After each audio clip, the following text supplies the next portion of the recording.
Olá, meus irmãos, minhas irmãs, tudo bem com vocês? Para mim é uma satisfação enorme revê-los através de mais um estudo da Palavra de Deus. Eu gostaria, antes de iniciar essas considerações, de convidá-los para uma palavra de oração. Senhor Deus, mais uma vez te agradecemos, Senhor, pelo privilégio e pela honra de sermos chamados teus filhos e de ter a oportunidade de abrir a tua palavra e continuar buscando o sustento para a nossa fé. Capacita-nos, Senhor, enchendo-nos do conhecimento do teu reino, para que em nós possamos ter a certeza sempre da tua presença e da tua orientação. Ilumina-nos, inspira-nos, perdoe nossos pecados e faltas, prepare-nos para o teu reino. É o que te pedimos, agradecidos, em nome de Jesus. Amém, Senhor. A lição de hoje, plano para um mundo melhor. Interessante que nós temos projetos e Deus também tem projetos. E a semelhança entre os nossos projetos e os projetos de Deus é que um depende do outro.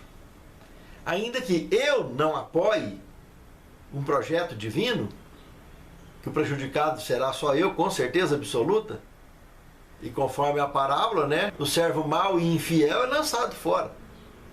Mas ele tem liberdade de escolher apoiar ou não, andar ou não, sabendo que está andando com o doador da vida, com o Criador e mantenedor do universo, o nosso Redentor. Mas se apoio o projeto, eu sou o primeiro a ser beneficiado. Aí está a semelhança dos dois, que um depende do outro. O amor de Deus, ele existe em função da minha recuperação, da minha restauração, de realmente fazer com que toda a criação agredida pelo pecado seja restaurada e volte a fazer parte do plano original de Deus, do projeto original de Deus. Pense nisso, amado irmão. Pense nisso, amada irmã. Uma ideia desses projetos do Senhor analisaremos nos temas desta semana. Aqui no verso principal, citado em Levítico capítulo 19, o verso 18, diz o seguinte: não te vingarás, nem guardarás a ira contra os filhos do teu povo, mas amarás o teu próximo como a ti mesmo. Eu sou o Senhor. O primeiro conselho com relação à vingança. Em vários outros textos da Bíblia Sagrada, Deus pede prioridade para isso. Deixa a vingança para mim, eu cuido desse assunto. Eu trabalho isso certinho, certinho. Não mexa com isso que não dá certo para você. Esse é o conselho divino. E bem-aventurado aquele que escuta. O segundo conselho que ele trabalha aqui é para evitar o tal da ira. Veja que ira é um sentimento indomável. É uma fera indomável. Quem acha que está habilitado a montar nela, vai ser jogado para o chão. E o prejuízo é sempre grande. Só Deus consegue domar essa fera. E na mão dele, ira é solução absoluta. Mas na nossa mão é só estrago, só canseira, só dor de cabeça. Nunca valeu a pena. O nosso coração mortal é incapaz de dominar esse tipo de sentimento. Portanto, o conselho de Deus é: deixe de mão isso. Deixa a ira com Deus. Ele cuida disso aí. Ele é onipotente e capaz de resolver esse assunto com precisão. Nós jamais.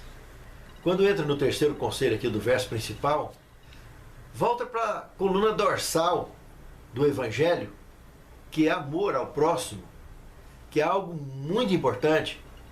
Se nós amamos o próximo como a nós mesmos, jamais falaremos para ele aquilo que não gostaríamos de ouvir.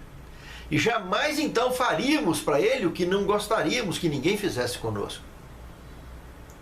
É um princípio básico de alguém que entende a palavra justiça, ou no mínimo, coerência social, familiar, fraternal. Manter equilíbrio nessa linha de raciocínio é fundamental em qualquer relacionamento. Se temos um bom relacionamento com o próximo, por amor ao próximo, imagine se não estamos sendo inspirados no relacionamento do amor a Deus acima de tudo. Justamente porque o quarto conselho fala, eu sou o Senhor. Fecha completamente. Amor ao próximo como a si mesmo e ao Senhor acima de tudo. Porque Ele é o Criador, é o mantenedor, é o Deus absoluto de nossas vidas. Pense nisso, amado irmão. Pense nisso, amado irmão. Segundo tema, o Deus que ouve. Abrindo a nossa Bíblia em Êxodo, capítulo 3, analisando o verso 16 e 17, temos uma citação muito interessante sobre esse tema, aonde Moisés, ali naquele encontro com Deus, na sarça ardente, quando ele estava na região de Midian, logo atrás da cidade de Midian, aonde está o Monte Sinai, original, aonde Israel viria mais tarde, e naquele mesmo lugar onde teve essa conversa, que aí no contexto você pode observar, a prova clara, no contexto desse capítulo de Êxodo, olha o verso 12. Deus fala para Moisés, no recado que ele passa, que eles viriam adorar ali naquele monte, que é onde ele daria a tábua dos 10 mandamentos mais tarde, escrita pelo seu próprio dedo. Mas o que é interessante destacar aqui, é que Deus fala para Moisés, aqui no verso 16 e 17, que ouviu o clamor do povo lá no Egito, do povo dele, da nação dele, depois de anos de apostasia, que a maioria da população hebreia estava vivendo uma tremenda apostasia e numa escravidão de mais de 400 anos, eles resolveram clamar. E Deus ouviu o clamor e comenta isso aqui com Moisés. E comissiona Moisés a ir lá apresentar o seu projeto para eles, para o seu povo. Ele pede para chamar os anciãos, para chamar os líderes hebreus, escravos lá no Egito, e apresentar o projeto de Deus para eles.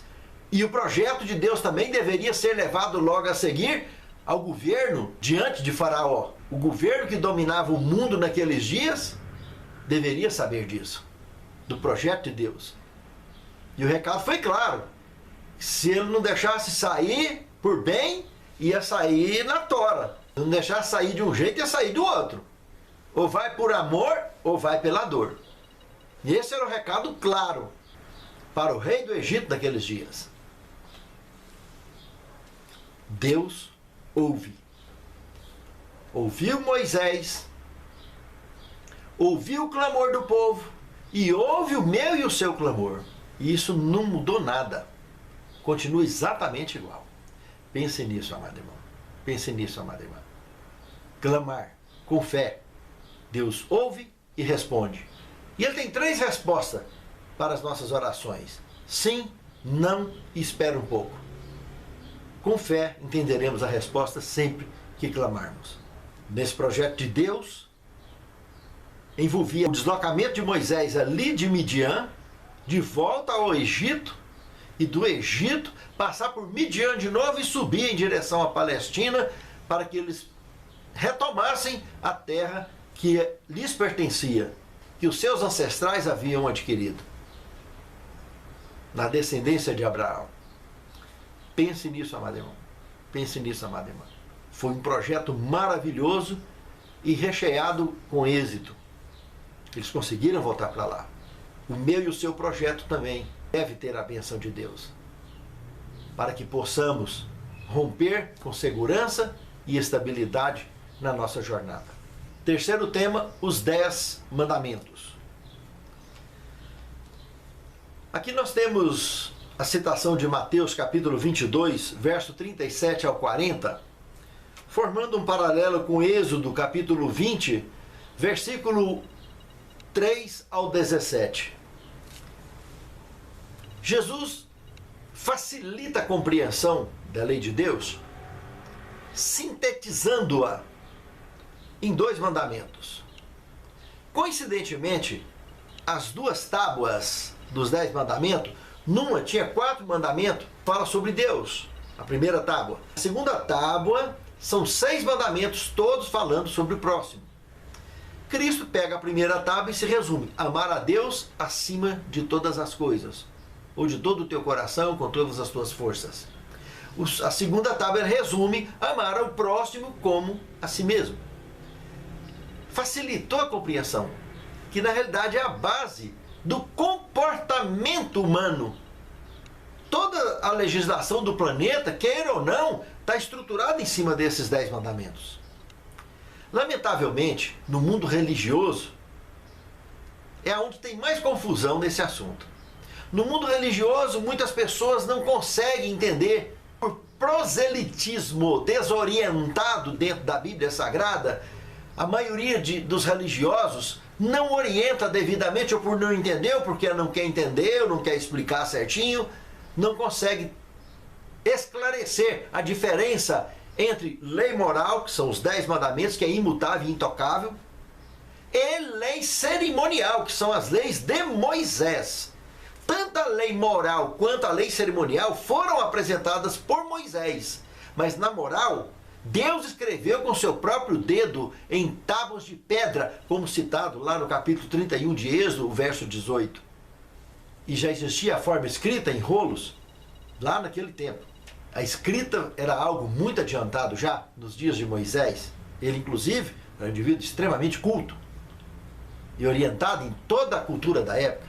E por que Deus então escreveu em tábuas de pedra? Pelo dedo dele. O único trecho da Bíblia que ele escreveu com o dedo dele. E logo em pedra, que simboliza a eternidade. Tem coisa aí, né? Fica atento. E é tão interessante, quando fala nisso, se a gente olhar 1 João, capítulo 2, verso 3, 4 e 7, ele comenta lá: aquele que diz que conhece a Deus e não guarda os seus mandamentos é um mentiroso, e com ele não está a verdade. Não vos dou um mandamento novo, mas um mandamento antigo, que desde o princípio tiveste.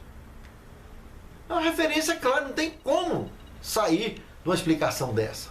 Vê que diferença que tem com a lei de Moisés, que quando trata dela no contexto, no Novo Testamento, se você for lá em Efésios, no capítulo 2, versos 14 e 15, ou em Colossenses, capítulo 2, de 14 a 16, pode observar que elas são chamadas de lei de ordenanças, e foi cravada na cruz. O João Batista, quando viu Jesus, falou: eis o Cordeiro de Deus que tira o pecado do mundo.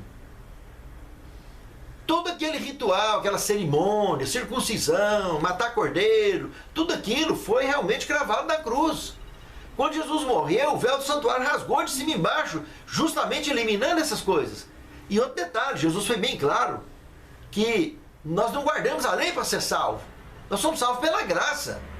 Mas a lei de Deus é uma expressão de gratidão nossa a Deus. Por isso que ele disse: se me amardes, guardareis os seus mandamentos. É uma expressão de amor guardar os mandamentos. Porque o amor é a base da nossa vida. É a base da lei, é a base da religião, é a base da sociedade, é a base do planeta. É a base da vida. É o amor dele por nós que deu o seu unigênito para pagar o preço que nós não poderíamos pagar. Se for lá em Tiago também, voltando a comentar sobre a lei, no capítulo 2, verso de 8 a 12, Tiago fala: se quem guardar toda a lei e tropeçar num só ponto, torna-se culpado de todos. Porque o mesmo que diz: não cometerás adultério, também diz: não matar. Se você não mata, mas comete adultério, é feito transgressor da lei. Assim falai, assim procedei, porque vocês serão julgados por essa lei, a lei da liberdade. Por que a lei da liberdade? Quem é que está preso? Quem cumpre com a lei ou quem transgride a lei? Raciocínio. Então, são explicações muito claras dentro das Escrituras Sagradas sobre isso. E quando vai lá para o sábado, então, que eles, lá em Colossenses 2,16, tem sábados no plural, né? Ninguém vos julga pelo comer, pelo beber, dias de festa e tal, e pelos sábados no plural. Que sábados no plural é esse? Porque o sábado da semana não é plural, é singular. Mas os sábados no plural, o dia da expiação, o dia da Páscoa, todas aquelas festas judaicas, o dia que ela caía tinha que ser guardado como um sábado. Eles guardavam 2 sábados. 2 novas, festas, etc, etc. O sábado da semana não. O sábado da semana você vai lá em Isaías capítulo 66, verso 22 e 23, está falando bem claro que no novo céu e na nova terra, que eu hei de fazer, está para frente dos nossos dias, o sábado vai continuar sendo guardado normalmente. Toda a carne vai vir perante mim, todo sábado, me adorar. O dia principal de adoração vai continuar sendo o sábado. Então é muito claro, a lei não salva, a religião não salva, a Bíblia não salva. Nossas obras não nos salvam. Quem salva é Cristo pela sua graça. Mas se amarmos a Cristo de fato, guardaremos os seus mandamentos. Respeitaremos. No capítulo 12, verso 17. E no capítulo 14, verso 12, ambos os textos, lá no Apocalipse, está falando, os remanescentes da atualidade são guardadores da lei de Deus, dos mandamentos de Deus. Os que transparecem com a paciência e a fé de Jesus. É uma mensagem para os nossos dias, meus irmãos. Isaías 8:20, da mesma forma, mostra que a lei é o testemunho. Se não falar segundo essa palavra, nunca verão a alva. Sabemos que testemunho, Apocalipse 19:10, se refere ao espírito de profecia. Lei, espírito de profecia, testemunho, são características da divindade. E se somos filhos de Deus, demonstraremos essa semelhança para a honra e a glória de Deus. Pense nisso, amado irmão. Pense nisso, amado irmão. Quarto tema: escravos, viúvas, órfãos e estrangeiros. Temos uma mensagem em Êxodo, no capítulo 23, verso 9. Tem uma mensagem clara ali, para que nós não venhamos jamais a oprimir o estrangeiro que vive em Israel. Interessante que esse pedido de Deus ali, dentro daquele contexto ali, era com relação à entrada deles, no retorno à terra deles, de seus antepassados, retomando a região de Canaã. Não era para eles oprimir as pessoas que fossem conviver com eles ali. Nem os que agregaram durante o êxodo e nem os que ficariam por ali, pela permissão divina, através dos líderes que retomaram essas terras. Jamais era para oprimir, porque eles também foram peregrinos um dia na terra do Egito. E Deus usou de misericórdia com eles lá, e agora era para que eles fizessem da mesma forma, ali, no retorno, tanto no êxodo, quanto no restabelecimento na região de Canaã, na região da Palestina. Então, aqui fica uma prova de que Deus, de fato, Ele tem atenção com todas as suas criaturas, independente da religião, da cultura, da raça, da cor ou da condição social. Pense nisso, amado irmão. Pense nisso, amado irmão. Quinto tema: segundo dízimo. Sabemos que pela Bíblia Sagrada, o que temos em Malaquias capítulo 3, verso 10, dentre vários outros temas, tanto do Antigo quanto do Novo Testamento, com relação ao dízimo normal, é uma coisa compreensível e tranquila. É verdade que alguns poucos religiosos não aceitam o dízimo de forma alguma. Até tive uma experiência curiosa no meu canal essa semana. Uma pessoa assim, fora do equilíbrio normal, e entrou e falando que você está pregando mentira com relação a dízimo e não sei o que e tal, e tal, e tal. Se você tem que fazer um curso de hermenêutica para você aprender a interpretar textos. Aí eu não tive outra saída, a não sei falar para ele que essa matéria, quando eu fiz o meu mestrado em teologia e cultura, graças a Deus, tanto nessa matéria hermenêutica, quanto na minha tese que eu defendi, eu alcancei nota de excelência. Então seria desnecessária a sua sugestão, meu amigo. Mas seria bastante interessante se você viesse aqui fazer uma visita para mim, e bem mais proveitoso se a gente conversar olho no olho. E aí eu vou te orientar dentro da Bíblia Sagrada, você traz a sua própria Bíblia, a você conhecer essas verdades que você ainda não descobriu na Bíblia. Eu terei prazer em servi-lo. E Deus há de abençoar muito a nossa reunião. Acabou a conversa. Encerrou o assunto. Fugiu do assunto, pulou no mato, nada mais de conversa. Mas acontece. Tem gente que realmente são fundamentalistas, né, que perde o chão quando se depara com a verdade. Eu estava numa lição antiga, que ele resolveu assistir agora, e tratava desse assunto, uma lição de mordomia, a última lição de mordomia que teve algum tempo atrás. E aí deu nisso aí, mas tudo bem. Mas infelizmente tem pessoas que pensam diferente. E nós temos que aprender a respeitar. Eu comentei isso com ele também, que a gente tem que aprender a respeitar as pessoas que pensam diferente da gente.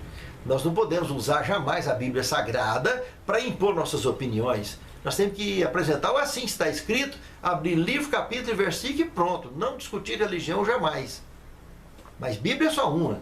E Deus não vai falar uma coisa aqui e desfalar lá na frente. Voltando aqui para a aplicação do nosso texto, o segundo dízimo apresentado aqui então em Deuteronômio capítulo 14, do verso 22 ao verso 29, se nós destacarmos o verso 28, fica fácil de entender isso aqui. Ali apresenta realmente uma ideia de segundo dízimo da seguinte forma: quando a pessoa, a cada 3 anos, ele deveria pegar esse último ano e aplicar o dízimo em cima dos lucros desse terceiro ano e destiná-lo especificamente, exclusivamente, à assistência social. Veja aí, Deus realmente num projeto maravilhoso, de que as bênçãos que nós recebemos, através das nossas bênçãos, Ele também canalizar de uma forma mais objetiva essa porção de dízimo para a assistência social de seus escolhidos sobre a face da terra, para que eles possam receber um alívio no exercício do seu cotidiano. Deus se preocupa com os necessitados, sempre preocupou, com aqueles que enfrentam dificuldades. E essa era uma ideia do projeto de Deus naqueles dias, para que se cumprisse a sua vontade nesse sentido, levando bênçãos aos necessitados. Muito bonita essa sugestão de Deus, que foi vivido lá naquele período. O sexto tema, entramos aqui, o ano do jubileu. Um tema também bacana, curioso. Analisando Levítico capítulo 25, do verso 8 ao 23, nós temos aqui que a solução de Deus foi decretar que a terra jamais poderia ser vendida de maneira definitiva. Em vez disso, a terra seria vendida até o ano do jubileu seguinte, quando retornaria para a família a qual havia sido otorgada, e qualquer terreno vendido poderia ser resgatado pelo vendedor ou pelo outro membro da sua família a qualquer momento. Novamente, Deus lembrou o povo de seu relacionamento com ele e como isso afetava a sua relação com os outros. Também a terra não se venderá em perpetuidade, porque ela é minha. Pois vós sois para mim estrangeiros e peregrinos. É o que ele destaca lá no verso 23. Interessante. Vamos conhecer um pouquinho sobre essa questão do jubileu. Existia um historiador antigo, escritor também, ele era arcebispo numa igreja lá na Irlanda, e ele desenvolveu uns cálculos interessantes, estudando a cultura judaica. O jubileu, na Torá, assim como o sábado é um descanso semanal para os homens, para os animais, a terra também tem seu sábado.